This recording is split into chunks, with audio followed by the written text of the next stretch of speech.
بسم اللہ الرحمن الرحیم۔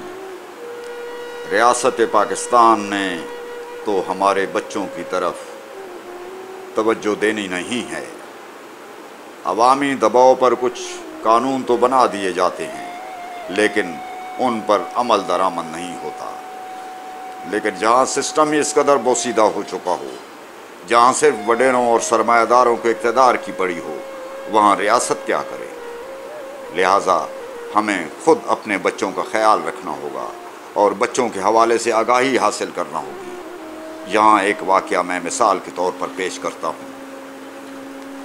ایک 9 سالہ بچہ اپنے نوکر کے ہاتھوں جنسی تشدد کا نشانہ بنتا رہا، مگر وہ اس بات سے بھی لا علم تھا کہ اس کے ساتھ کیا ہو رہا ہے۔ بچے کے والدین نوکر پر بہت اعتماد کرتے تھے، چنانچہ انہوں نے بھی اس طرف توجہ نہ دی۔ نوکر بچے کو ڈراتا اور دھمکیاں دیتا کہ اگر اس نے کسی سے کچھ کہا تو وہ اس کو جان سے مار دے گا۔ بچہ جب کالج پہنچا تو اس کو بچوں پر جنسی تشدد کے بارے میں معلوم ہوا، تو اس نے والدین کو بتایا کہ اس کے ساتھ ایسا ہوتا رہا ہے۔ وہ لڑکا ایک پریشان رہنے والا تنہائی پسند لڑکا تھا۔ اس کے والدین نے ماہر نفسیات سے رابطہ قائم کیا اور ایک لمبا عرصہ علاج کے بعد وہ لڑکا دوبارہ نارمل زندگی کی طرف لوٹا، مگر پھر بھی وہ اپنی بہت ساری کمزوریوں پر قابو نہ پا سکا، مثلاً اندھیرے سے ڈر جانا وغیرہ۔ یہ تو ایک واقعہ ہے، ہمارے ارد گرد ایسے ہزاروں واقعات ہیں جن میں معصوم بچے اپنی لا علمی کی وجہ سے اپنا بچپن کھو بیٹھتے ہیں اور جوانی تک پہنچتے پہنچتے بہت سے مسائل کا شکار ہو جاتے ہیں، جن کی وجہ سے وہ ایک عام انسان کی طرح زندگی گزارنے کے قابل نہیں رہتے۔ اسی طرح ایک اور واقعہ کچھ یوں ہے کہ ایک 7 سالہ بچے کو ایک گوالے نے بری طرح جنسی تشدد کا نشانہ بنایا۔ بچہ بری حالت میں گھر پہنچا۔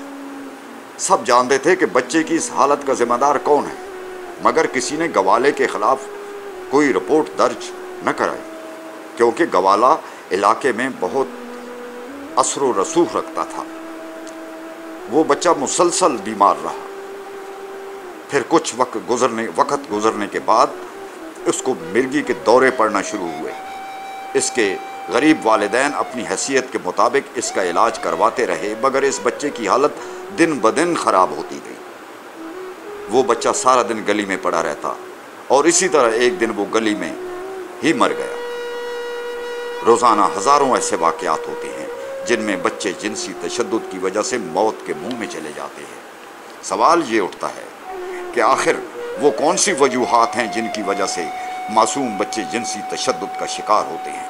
سب سے پہلی اور بڑی وجہ بچوں کا جنسی تشدد سے لا علمی ہے۔ ہر بچہ خدا کی فطرت پر پیدا ہوتا ہے اور معصومیت کا پیکر ہوتا ہے۔ بچے نہیں جانتے کہ ان کے گرد بسنے والے لوگ، جن میں وہ لوگ بھی شامل ہیں جن پر وہ بے حد اعتبار کرتے ہیں، وہ ان کو کسی جنسی عمل میں ملوث کر سکتے ہیں اور ان کو اپنی جنسی تسکین کا ذریعہ بنا سکتے ہیں۔ بچے اپنے ساتھ ہونے والی جنسی تشدد کو بھی اپنی لا علمی کی وجہ سے محبت کا انداز سمجھتے ہیں، لیکن جب وہ محبت اور تشدد کا فرق سمجھنے کے قابل ہوتے ہیں تو اس وقت بہت دیر ہو چکی ہوتی ہے۔ وہ نہ صرف اپنی زندگی کے خوبصورت دور کو کھو بیٹھتے ہیں بلکہ بہت سے انجانے خوف ان کی ذات کا حصہ بن جاتے ہیں۔ ہماری اقدار و روایات ہمیں اس بات کا پابند کر دیتی ہیں کہ ہم بچوں سے جنسی تشدد کے حوالے سے بات نہ کر سکیں۔ ہم ان کو محبت اور تشدد کا فرق بتانے سے قاصر ہیں، کیونکہ ہماری روایات ہمیں اس بات کی اجازت نہیں دیتی، لیکن یہی روایات ہمارے بچوں کو موت کے منہ میں لے جاتی ہیں یا ان کی زندگی انہی کے لیے ناقابل برداشت بنا دیتی ہے۔ دوسری بڑی وجہ والدین کی بے توجہی ہے۔ ہمارے ملک میں جنسی تشدد کے شکار بچوں کے والدین صرف اپنی عزت کی خاطر ایسے واقعات کو سامنے لانے سے گریز کرتے ہیں۔ ہمارے ملک میں لاکھوں کی تعداد میں جنسی تشدد کے واقعات ہوتے ہیں، مگر واقعات رپورٹ کیے جاتے ہیں ان کی تعداد آٹے میں نمک کے برابر ہوتی ہے۔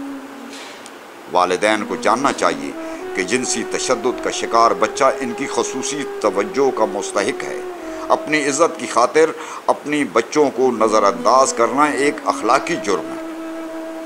ہمارے یہاں اپنے رشتہ داروں اور دیگر جاننے والوں پر بے جا اعتبار کیا جاتا ہے، اور بعض اوقات یہی لوگ اپنے اوپر کیے جانے والے اعتبار کا ناجائز فائدہ اٹھاتے ہیں اور بچوں کو جنسی تشدد کا نشانہ بناتے ہیں، جبکہ والدین اپنے بچوں پر ہونے والے ظلم سے لا علم رہتے ہیں۔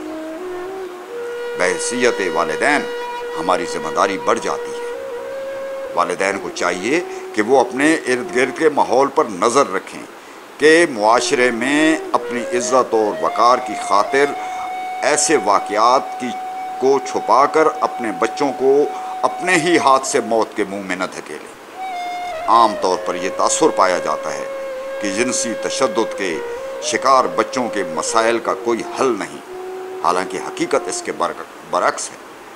آج کے ترقی یافتہ دور میں جدید طریقہ علاج نہ صرف ان مسائل کو حل کیا جا سکتا ہے، بلکہ یہ علاج بچوں کو ایک نئی زندگی کی امید بخشتے ہیں۔ ضرورت اس امر کی ہے کہ ہم بچوں کو بروقت طبی اور نفسیاتی امداد فراہم کریں تاکہ وہ کامیاب زندگی گزار سکیں۔